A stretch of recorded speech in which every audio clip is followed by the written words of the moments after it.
Welcome to Burn the Ship. This is the podcast where we connect entrepreneurs with professionals that can help you go all in on your business. We talk to people that have walked the walk, talked the talk, been through all the things that we experience as small business owners and come out the other side willing to share those skills and experiences with us. So thank you very much for your time. It's very kind of you to share both with me and with the audience and try to bring us some value today. So I really, really do mean that when I say that I appreciate it. It does mean a lot. We wouldn't be able to do this program without the help of everybody that you guys that are watching have seen on the podcast. So with that, thanks. Why don't you go ahead and introduce yourself and tell us a little bit about your business? Yeah, well, thanks a lot for having me. So my name's Joel Thayer. I am the principal attorney at Thayer PLLC. Sorry, a little bit of a tongue twister, Hmm. where we focus specifically on antitrust and communications law in general. And I also steer the ship over at the Digital Progress Institute, where I sit as president. And that is a DC-based think tank that really talks through some of the more trying issues in the tech and telecom markets, and we find bipartisan solutions to those particular economic verticals. Sure. So tell me a little bit about your story. How long have you been in the law capacity? Oh man, sometimes I don't like to think about it, but I would probably put it so. My experience with the tech and telecom space exceed that of my attendance of law school. Oh, So cool. started around 2011. I worked on the Hill for a couple of congressional members, and that led me into law school. So I would probably say I think it would be fair to mark it at 2011. And I since then I've been operating in the tech and telecom policy space uh, ever since. And so I oddly got involved because I wrote a paper in college, Hmm. and that just turned into a career completely by accident. So it's been a fun journey. So So I guess tell a little bit more me than a decade. Yeah. tell me the kind of the differences, right? Like with your story in mind, and I'd love to know kind of your story, how you decided, that this was the avenue for you. But what's the difference now in 2025 versus what you were experiencing in 2011?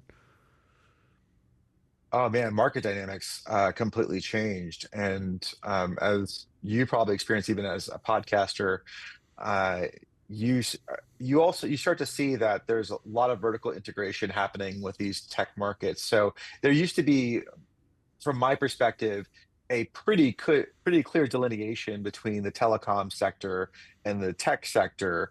But now those lines are almost entirely blurred. I mean, you have broadcasters who are also tech companies. I mean, you have Google, which was at the time just a search engine with maybe a few other applications, that now is probably the leading streamer in the world, and now it even has its own uh, sub market of or sub offering of YouTube TV. So it doesn't just own YouTube; it owns YouTube TV, which is like a heavily curated set of content that mirrors almost something that you would see from NBC or ABC. Like you just can't even tell the difference between the two offerings anymore. And even to extend the analogy even further, Google also has ISP offerings, which really wasn't available in 2011. I mean, they were getting Google Fiber up and running back then,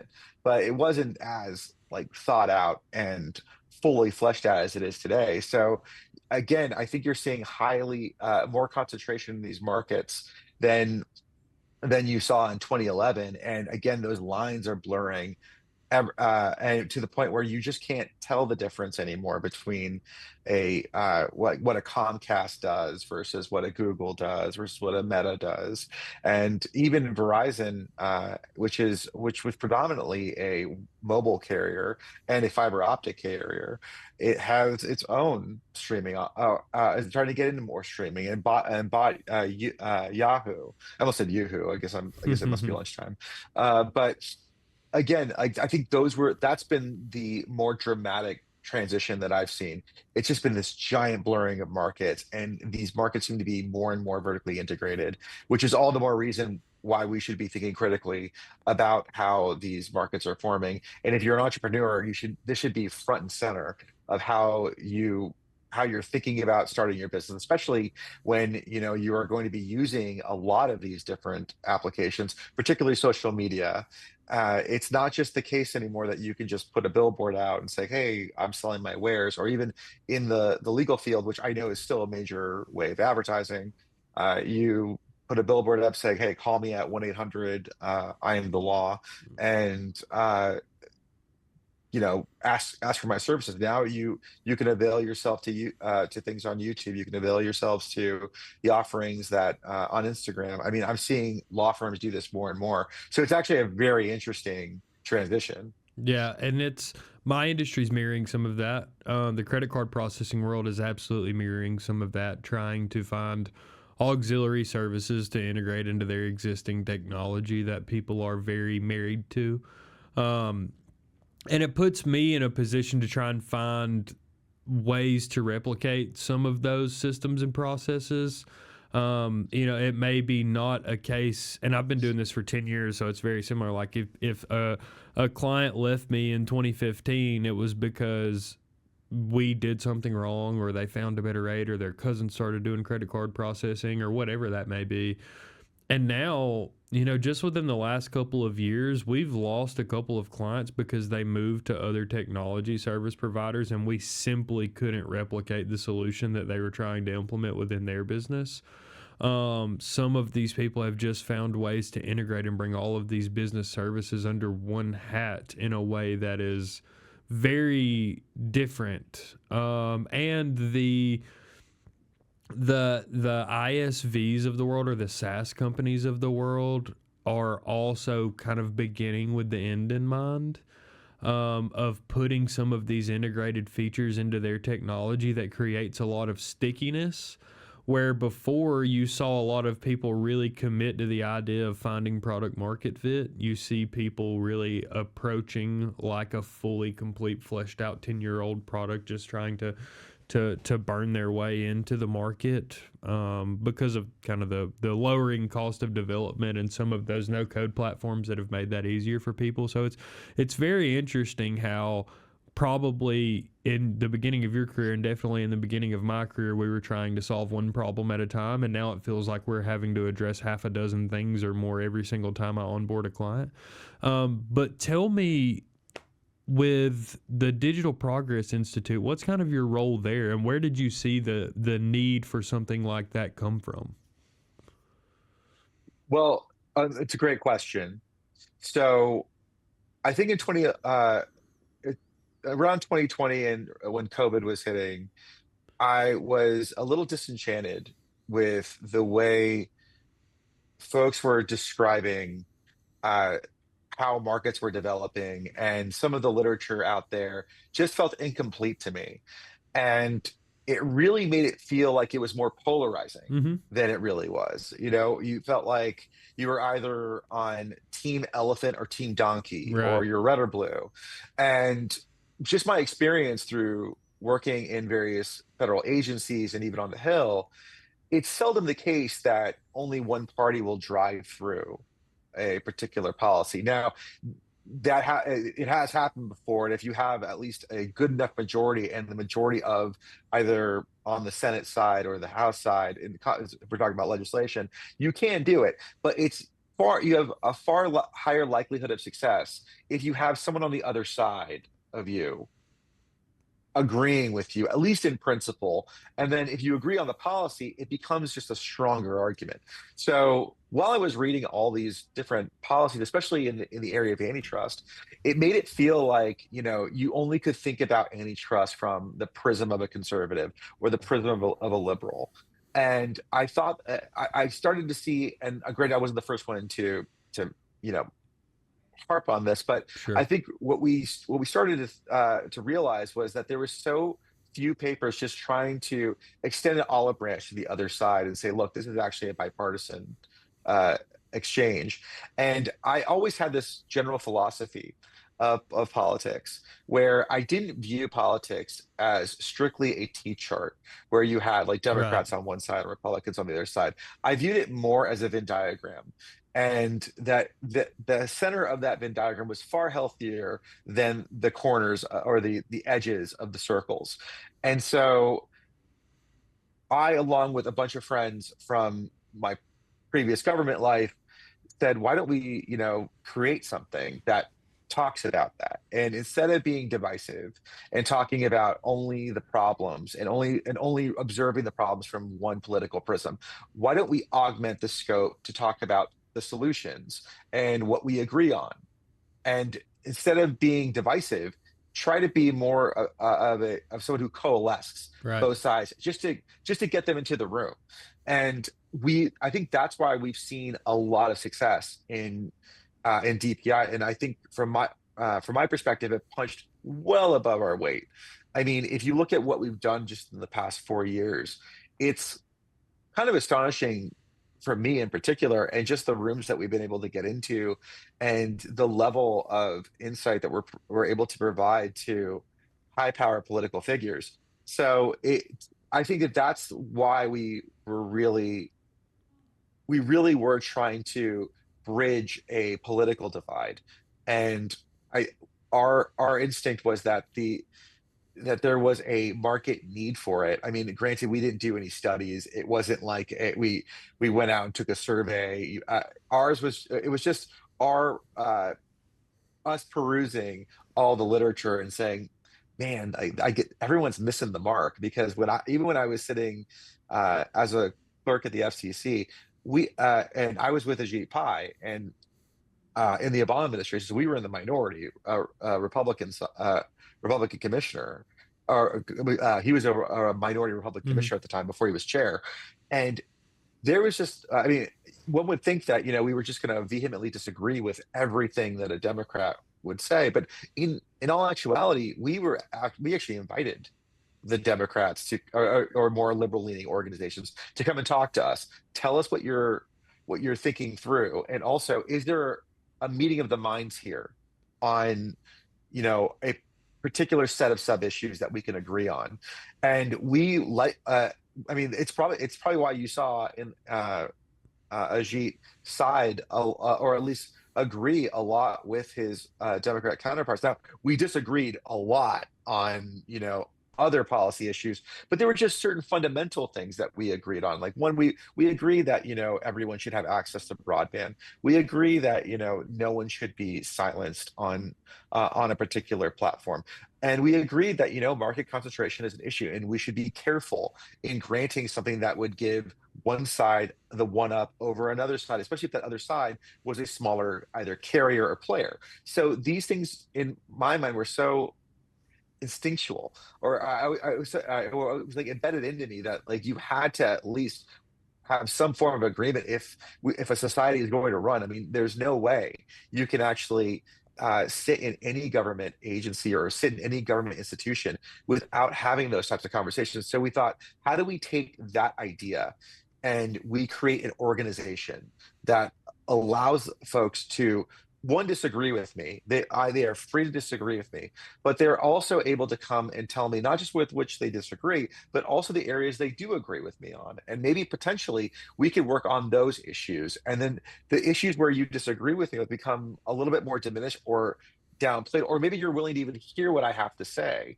And maybe it was just a matter of parlance, and we could just talk through why you disagree with me. And I think that's what our secret sauce is at DPI. Our secret sauce is that we are more more inclined to disarm you, as opposed to, raise up the temperature. We don't like doing that. We like being able to at least outline, where do we agree, and build off of that. And if there are areas with which we disagree, okay, so how far do we disagree? Or do we actually disagree? Or do we just disagree on nomenclature or semantics? And if that's the case, then that's the easier way forward. So again, I know that was a bit of word salad, but Hmm. the general gist is that we saw that there was a need for for a market to be for conveners. We saw that there was a lack of bridging between the two political parties, and we saw tech and telecom uh, as that framework to have that broader conversation. So, what have you guys done well? I know you said that you were punching above your weight and getting into some rooms that were surprising to you. So, what was it your ability to solve the problem? Was that the problem was bigger than you had originally forecasted, or that maybe more people were just very welcoming of the verbiage that you were using to try to describe the impact that you were trying to have? What was that thing that kept the ball rolling for you guys, especially during COVID, where uh, communication was at just in a very strange place in comparison to what people were used to? Yeah, so I think that there are, direct examples of our success, or a direct metric, and then there are more of the like soft metrics.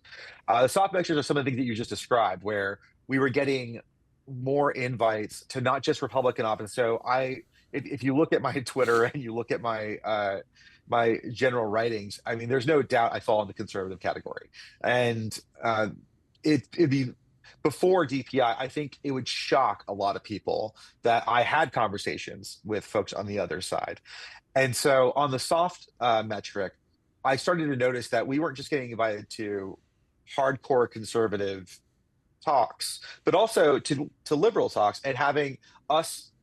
It was sort of like, in some ways, we were there to translate like why conservatives cared about this, and how it actually aligns a lot more with some areas of political dynamics that you wouldn't think there would be much of a synthesis with. So one example in particular is the area of competition, or encouraging more robust competition, where uh, generally any antitrust litigation or competition policy has always sort of been an American value.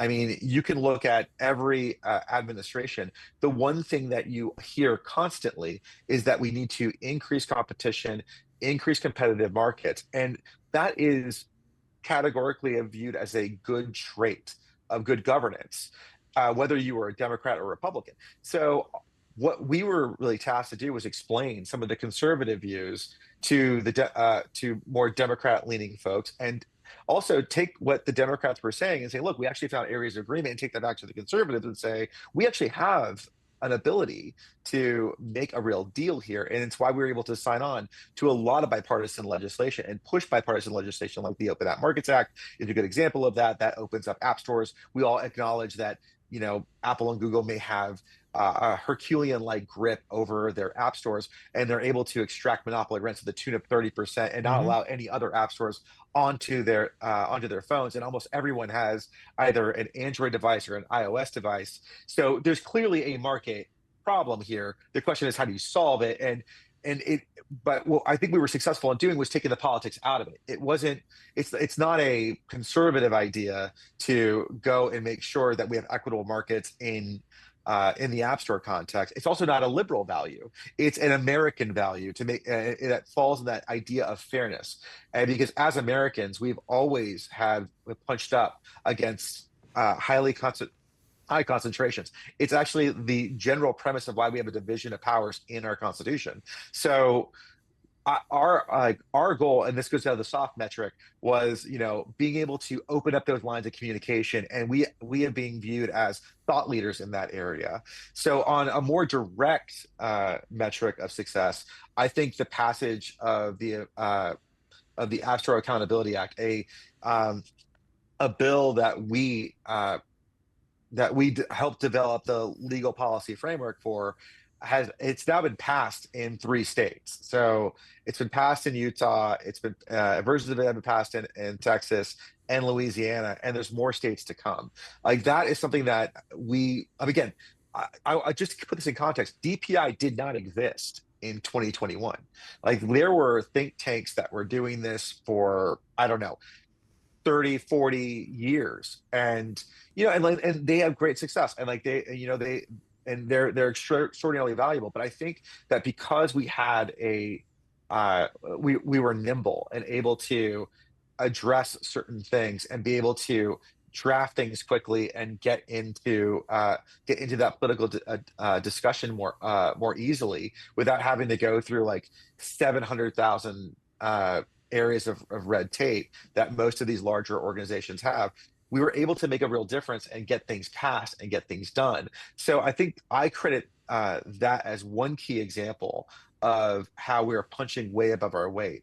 And now we even have the App Store Accountability Act that's been put into or that's been introduced on the federal side. So we may have a federal law coming on the way. And again, I want to be very clear here. The App Store Accountability Act, although, yeah, we helped develop the legal policy framework for it, it is the byproduct of years and years of research from child advocates who have been asking and clamoring for more reforms in the in the tech space, just to give parents more control. And I think that a lot of very brave legislators have been able to step forward and say, we're going to take on big tech, and we're going to make sure that that we are doing right by parents in general. So it wasn't. I just want to make sure that I'm being very clear that it wasn't just us. I think that going back to that soft metric of being able to start those conversations, we were able to articulate a vision forward, at least from a policy and legal side, or at least develop a policy and legal framework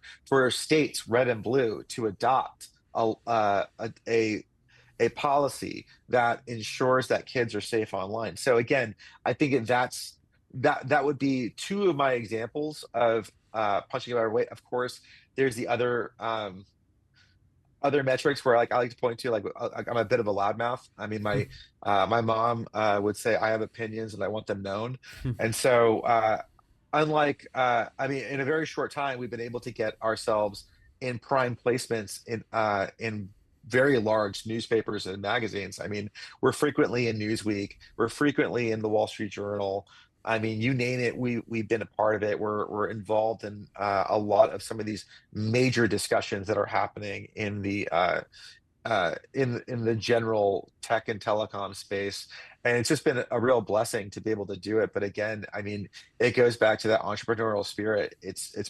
We're definitely not in that vein of like move fast and break things. What we want to do is we want to do the opposite. We want to take a beat and convene and see, because I think part of the problem here is that there's been such a disconnect between what folks actually want, or what Americans actually want in their policy, and what's been given to them. So our goal really is to get those parties together, create a cohesive plan, provide that plan to different legislators, and hopefully they take it up. But if not, we are really just want to let everyone know we're here to help and we're here to convene, and that we don't need to be politically divisive. We can actually be a little bit more on the same page, because ultimately it takes every American, red and blue, to make things work and function, especially if we want to survive the next 100 years. Sure.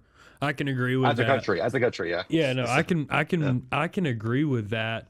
And I think that I'm a parent, and I am also in the business of working with like these seed funded technology based companies that hyper growth is really their only success model. So seeing things like the App Store Accountability Act, as well as some of the things that are going on with things like EV charging. There's a bunch of things that have hindered progress in areas that my novice brain deems inevitable. You know what I mean? Like there are pieces of my industry getting put into this obsolete category, and there are new things getting ushered into my industry that are taking the places of those things that are becoming obsolete every single day. And we notice that with a lot of things that our merchants and our clients and our people in our network are using, is that they're constantly having to stay on the forefront of their own technology and investing a lot in their own technology.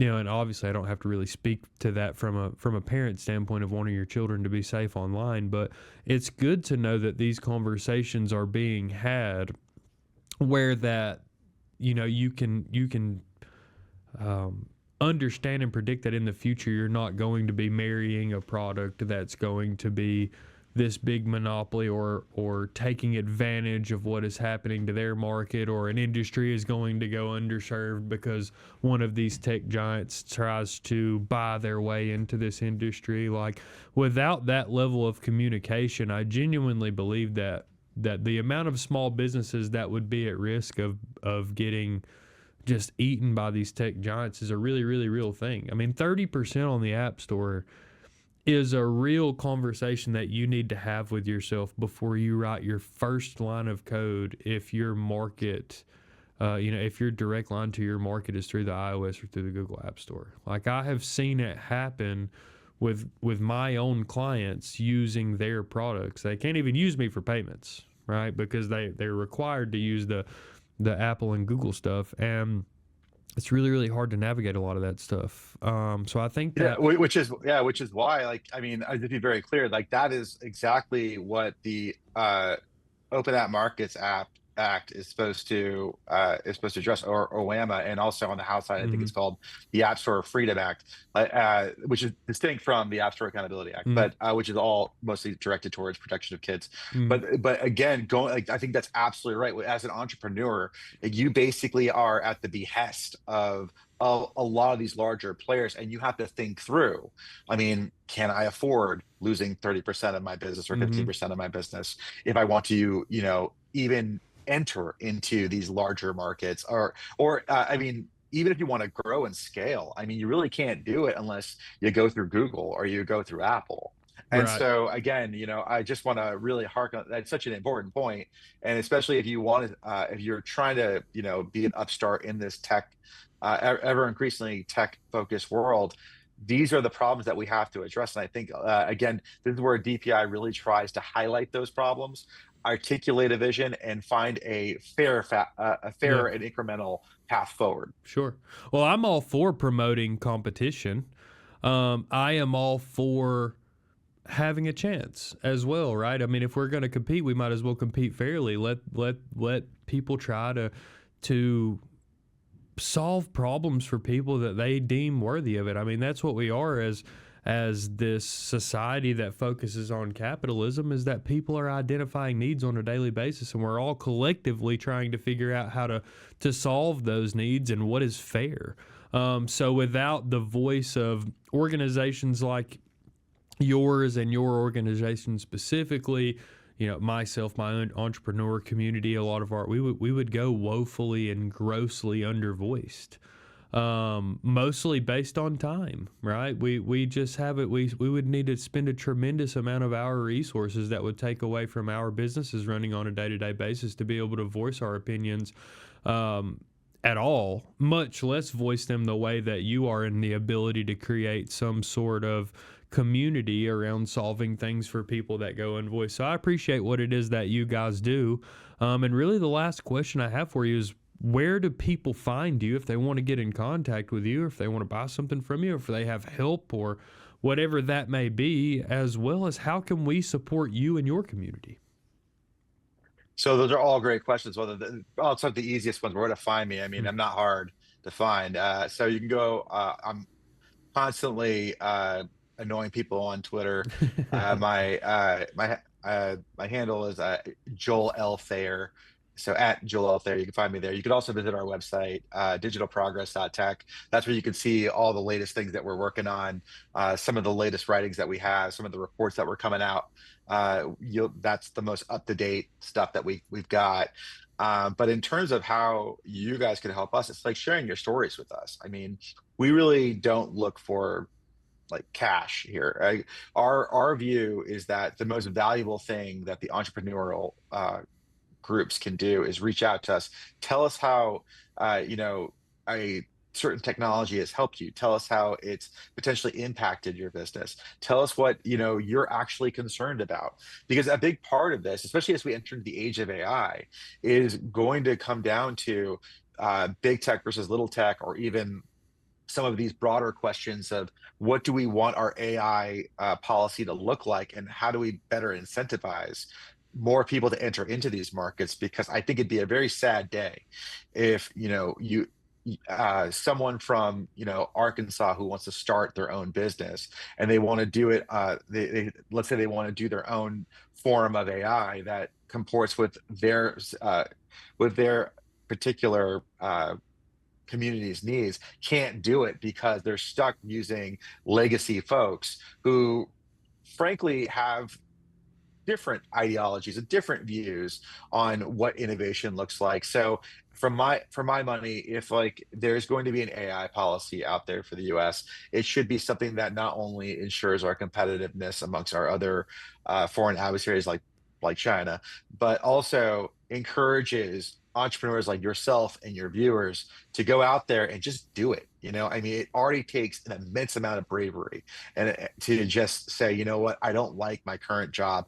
I want to do something different. I want to do something bigger. But if you feel like the cards are stacked against you, you're less likely to do it. I think if technology should stand for anything, it should stand on the promotion of human flourishing. And part of that is more individual liberty. And I think we all can acknowledge that financial liberty is akin to actual liberty in many circumstances. If you can't afford to eat, you can't afford to do very much, and if you're stuck with one provider who can give you the funds to feed you and your family, then that's not real freedom. The real freedom ultimately comes into your ability to claim your stake. And so if technology, and I think technology should be at the forefront helping you do that. If it's not doing that, it's not doing its job. So that's so that's a long-winded way of saying, reach out to us, talk to us, tell us your stories, tell us what you're interested in, and tell us what you would like to see out of a market. And maybe there are avenues in which we can actually directly advocate and bring that little tech voice to the larger political debate. Yeah, absolutely. I can connect you with some very high level, in tune, in touch people with the tech world. Mostly not in my industry. My industry is just trying to figure out how to solve problems with people without them going and searching somewhere else. But I think that the investment community, especially, they're really understanding what it is and what it takes to scale. And some of those people here in Atlanta, like, because there's really not an angel investor community in Atlanta. It's people buying, educated lottery tickets. They're getting to know people. The community's very tight, so they're getting to know these tech entrepreneurs. They're getting to understand what their product market fit is and how they plan on entering their market and how they can help and what their money's going to do. So I think that they have this understanding that I just don't possess, because they've iterated that in so many different unique businesses so many times. So if you're interested in meeting some of those people, I would love to make some connections. But again, thank you very much for coming on the program. I hope that you guys listening have taken a peek kind of to what happens behind the scenes that really kind of dictates the way that you live your life as an entrepreneur. Don't freak out. There's so many other things to freak out about if you're on the verge of becoming an entrepreneur. If you have been those first couple of years, keep working hard. If you would, if you're listening right now and you want to be connected with Joel, you want to be connected with the Digital Progress Institute, all of that information is in the description below. And thank you guys for listening. And Joel, I appreciate your time. I think that what you do is very, very interesting, and the way that you go about learning about business and implementing that into real life's, just real life instances of problems being solved behind closed doors that people in the day-to-day workspace of being an entrepreneur don't see.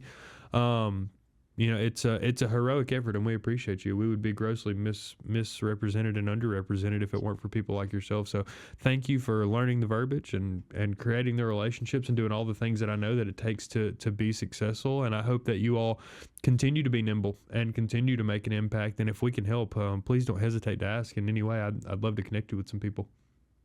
Well, thank you, Bailey. This was a great conversation. Like, I hope we keep it going. So yeah, if you and likewise. So if you ever need anything from us, or if you would like us to, take a crack at something, the door's always open. Sure, absolutely. That means a lot to me. And for you guys listening, please let us know in the comments who you want us to talk to, what you felt about this conversation with Joe, anything that we can do for you guys to make it easier for you to find these people. Joel's been very gracious to me. We've had a couple of good conversations now. So thanks. Just tune in next time. Share the video with someone you know getting into the business world, and hopefully we solved a problem or answered a question for you today.